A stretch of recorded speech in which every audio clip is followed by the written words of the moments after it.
Hello, this is Survival-gyver, and today we're taking a look at the True brand.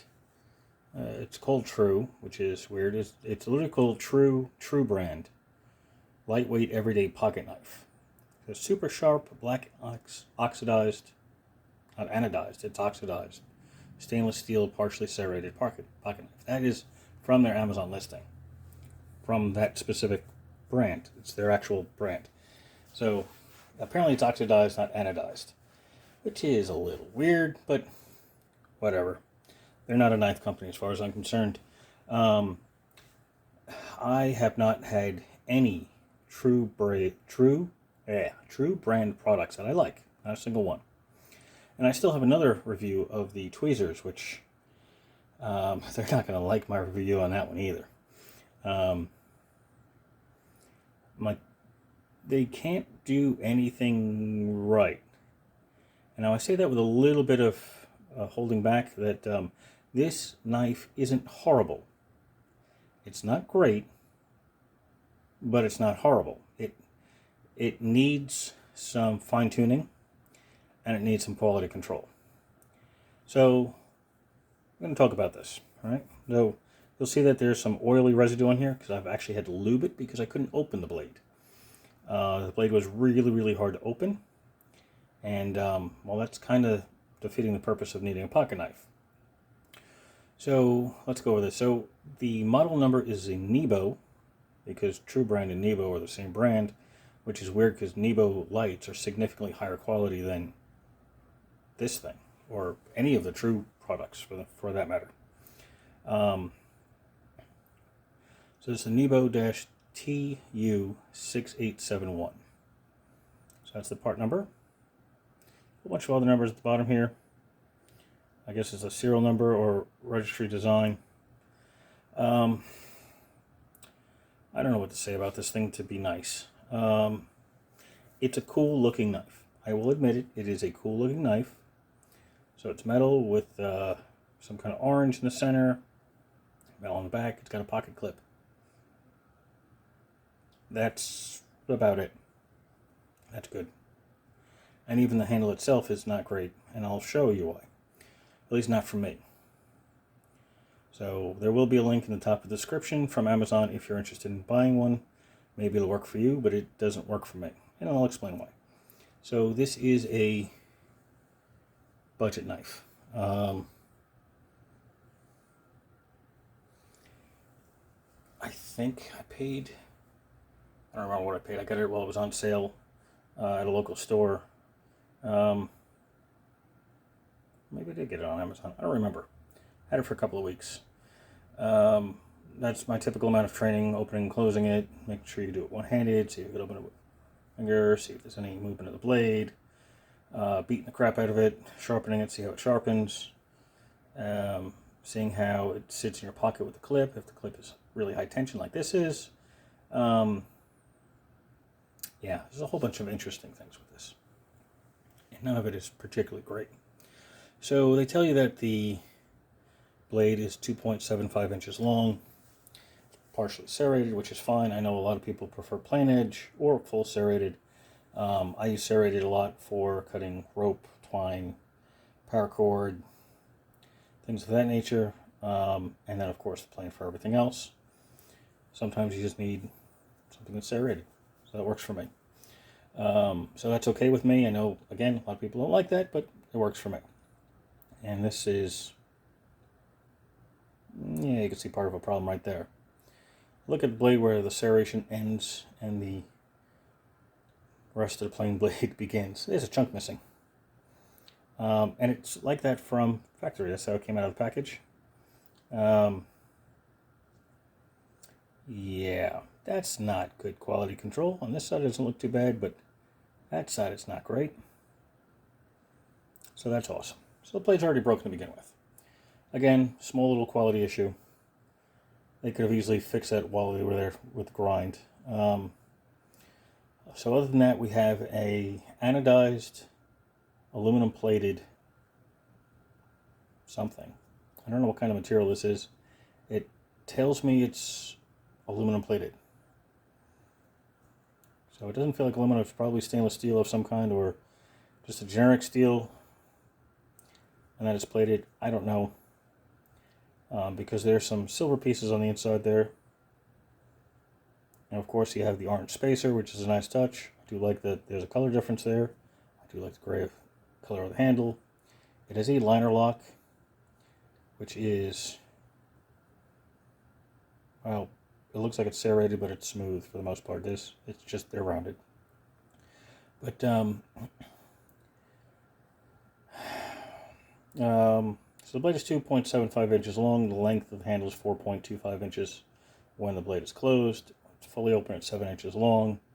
The width is 1.25 inches, and depth is 0.625. Don't know the weight. I didn't measure it, unfortunately. Feels to be like 5, maybe 6 grams. It's not heavy. Not grams. Ounces. Grams would be like friggin' paper weight if that was that amount. It does tell you it's a 420 grade stainless steel. So I think when somebody made it, they were smoking. Yeah, because this sucks. Especially this part. The liner lock is extremely stiff. It's really hard to press down on with one hand. You can do it with one hand, but it's hard. And the blade is not smooth even with lube. So if you try to look on the inside here, you'll see there are nylon bushings, which is fine for the most part, but this is not smooth of any sort. You get the large, thin, round one, and then there's another one in there that is a narrower, thicker one. If you look at how the blade sits on the inside here, I can get a little bit more light on it for you here. Downside of having the blade being black, it sits off to one side. So it's not center, but it doesn't seem like it has any significant play of any sort. Trying to open it one hand is not great. The handle is too smooth, even though it's got holes in it and it's got the clip. It's got this pivot down at the bottom here. Not pivot, bolt pretty much at the end there. You really need to hold on to like the clip in the top here in order to be able to get enough holding power in order to be able to open the blade. It's not a, you think it'd be a flipper, but it's not the way this is shaped. And this is unfortunately, the blade is really, the handle is really thin.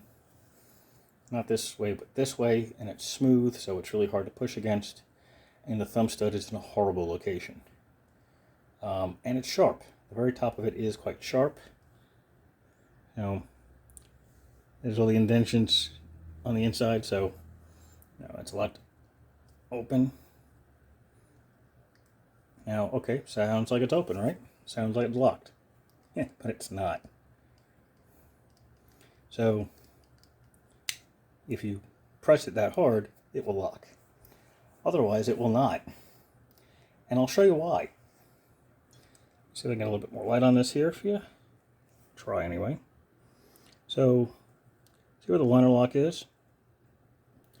This opens. It's like a full stop right there. It just kind of opens a little bit, and then now the blade is fully open. And you can see it still closes. So somebody just needs to take a little file, open it up, and file the very edge of the blade down. Because if you pull it back hard enough, it'll lock. You'll watch the liner lock actually move. So now it's open again.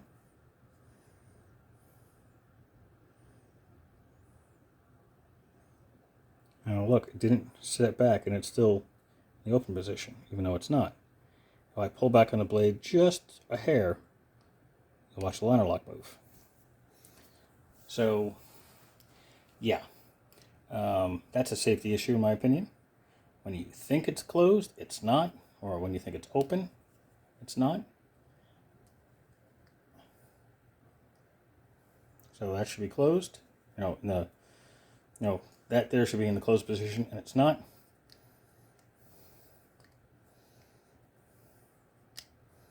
There we go. Now it's closed. No. So it's not great. And I don't know if you can see it, but it is hard to open the blade up closed. It's no noise, but it's not great. It's hard to open it up. Now, granted, do you need a knife that opens one-handed? No, you don't. Would it be good if it can open one-handed? Well, yeah, if you're trying to do something while your other hand is occupied. Like having to hold something while you need, like say something's moving. Maybe your dog is, leash got wrapped around something, and the dog is freaking out, and you're trying to help him by cutting the part of the leash off to free him. You can't with one hand. But yeah, the thumb stud is in a horrible location. Like there's extra material here that could have opened this up a little bit, or, sorry, move the thumb stud a little bit farther down so you can get more leverage. But again, see how I'm struggling with my hand on this. It just wants to, it's too smooth. Like I'm going to have to add texture to it. So if I decide to keep this in my EDC, and at this point in time I probably will not, I'm going to have to abrade this pretty heavily, unfortunately. So it's not the end of the world on this knife. This is probably the least problematic true brand tool I have. It needs quality control. I don't know what they're doing there, but they have no quality control. However, I have problems with much bigger brands, much more well-known American brands that, same thing, have a quality control problem. They have no problems making millions of tools, but with crappy quality. And you're paying a premium price. This is not a premium price. But for what you pay, it should at least lock properly. That's the main one there, is lock it. And to be able to open it. I had to really freaking lube the damn thing to be able to open it. And the tension on this is quite high. It's definitely not a left-handed person knife. Unless you just like to hold the blade towards you. I don't think you can reverse it. You cannot reverse the pocket clip, if you're wondering. The pocket clip has this little extra hole in there, and if you look at it, it's kind of off, like it's a locating hole, but it's tensioned that way. That hole is not on this side, so you'd have to make your own in order to make it left-handed. But that's it, unfortunately. So that is the True Utility. I think that's the actual name of the company. True Utility, True Blade. True Utility, True Blade, false. So it's almost like a truth table kind of thing at that end, but it's a cool looking knife. It needs work. It's not horrible, but it needs work.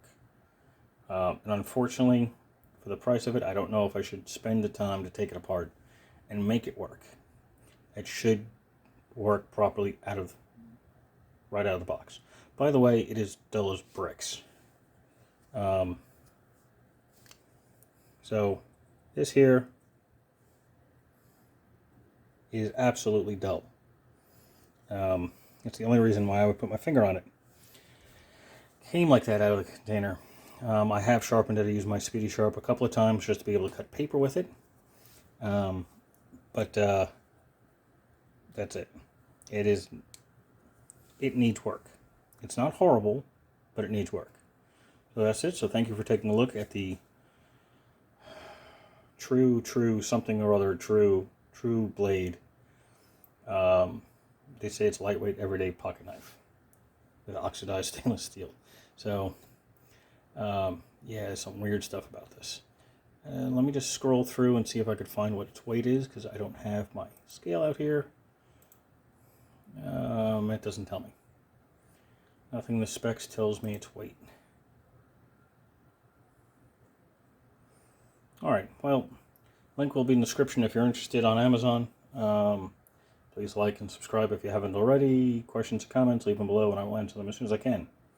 Thank you for watching and have a glorious night.